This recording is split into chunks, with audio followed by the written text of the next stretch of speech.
So let's talk about how to get an A star in O levels, IGCSE, or equivalent mathematics.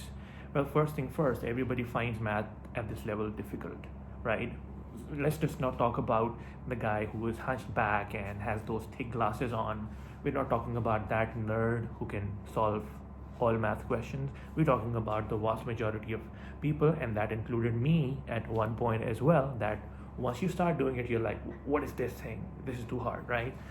So here is what you need to do. Number one, you have to make sure that when you study a chapter, first thing that you do is you study the examples given in the chapter as you're reading the theory from the book. And if you are taking a class, you simply take down the example the teacher does and everything the teacher says. Now here's what you do after that. You read the chapter from the textbook, including the examples that are done by the author. You copy down the examples, like literally copy them down. It just kind of rewires your brain as you do so. And the same you do with your class notes. You read them and you write them down once more. It just is a way to rewire your brain. When you are doing the repetition of the note taking in your own handwriting, your brain is processing the information differently. It just makes it more easy for you to retain what's going on as opposed to just reading it, right? Now this is necessary for you to build up the necessary connections in your mind about the theory that is there in the chapter. And after that, here's what you do. You don't go into the examples as in the examples I'm talking, not in the sense of the ones given in the beginning of the chapter that are there to explain what's going on, but the exercise questions I'm talking about. Because many of you who do the exercise questions in the books, and then you attempt the past exam questions, you're like, wait a minute, what is this thing? I solved the entire exercise in the book, and now when I look at the exam question, this is a totally different thing. The reason behind that is because you have to understand that they're not expecting you to solve any kind of question in the chapter that you're doing. Let's say you're doing probability. They don't expect that you can solve any probability question at this level, because probability comes up again at higher levels like A levels, AP or IB or equivalent levels, and then it goes on if you do maths in university, right? So you don't have to be able to solve every probability question. So think smartly. Don't go after every question in the book. In the book itself, there are some questions in the exercises which are easy, medium, difficult, and then there are some sections in some textbooks which go along the lines of challenge questions or something similar, which are more complicated questions. And it's kind of, and I've been there. When I started off working on math seriously, when I was there in O-levels / IGCSE, I was like, okay, now that I find it difficult, got to do something about it. So what I did was I initially solved the questions from the book, and from experience, I'm telling you that was an approach that wasted a lot of my time, right? Even though I could literally solve any question given in the book, whether it was an exercise question or a challenge question, I could literally solve any question in the book in those days. The problem is when it came to the exam, I eventually, and this is why you're basically going to be benefiting from this video, because what I'm packing into this video is advice, which is not from a fake teacher who has never taken these exams. It's from somebody who has taken the exact exams that you're taking, been through it, and felt the same way that you feel and overcome it. Gotten A stars in a variety of math subjects, not just the basic maths, other things like pure mathematics, further mathematics, additional mathematics, so on. And through that experience, I'm telling you what you should be doing to make best use of your time.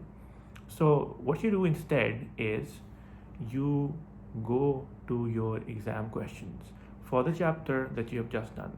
Now, whether you look at questions from the topical past papers, which are past papers in which questions have been organized according to chapters, or you're simply looking at the full length yearly past papers and just looking at the questions which are relevant to your chapter and attempting them selectively, whichever approach you used initially, but do the exam questions.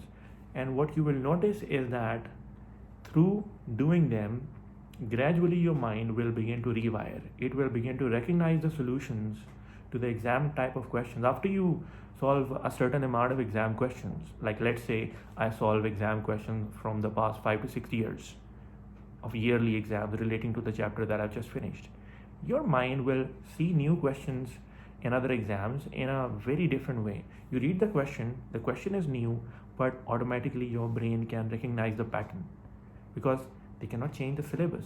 They can change the question, but the way you have to attempt the question, they cannot change that because it's coming from a certain syllabus, and they don't make massive syllabus changes every now and then, right? They just do minor updates. So what you have to do is recognize what kind of questions are appearing in the exam, solve them, make mistakes, then correct them, and keep doing this. Do it for papers minimum 5 to 6 years as a minimum. I'm saying maximum you can go up to 10 years, but 5 to 6 should be a bare minimum for mathematics. And there will come a point where you will begin to automatically recognize, okay, this is the strategy needed to solve these questions. And once you can do that, you will be able to do the same in your own actual exam. New question, but you can recall what method is needed to solve it. And this is going to be a big plus point if you do maths at higher levels, because at higher level you will have even less time, more difficult questions. The strategy will be exactly the same. People who are used to of reading the whole book and solving every literally every exercise question, they're going to have big time trouble as they move forward, because at higher levels, like doing maths in university, you're going to be doing something more difficult. You'll have less time, more difficult questions. You have to be very refined in what you study and what you leave. And number 3, you should make sure that even if you're spending 1 hour doing mathematics a day instead of 3 or 4 hours, you're doing it with full concentration. This is so important. Get rid of all distractions. Like if it's your mobile phone, get rid of it, switch it off, put it somewhere in a drawer where you can't access it for 1 solid hour. And whatever you do in that 1 solid hour, no matter how little it is, do it with full concentration, because concentration is super important. You just don't want to do it and a week or 2 later forget about it because you were not paying attention. Do it with full focus, full concentration, without any distraction.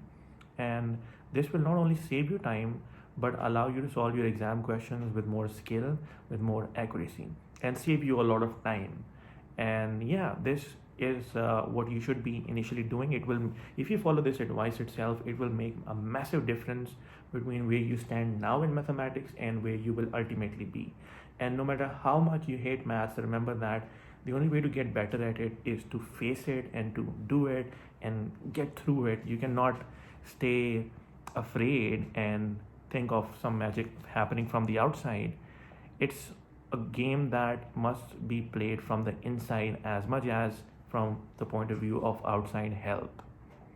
And if you are interested in joining my courses, we have online classes from mathematics to many other subjects, big range of subjects in O levels, Igcse, A levels, IB, and similar.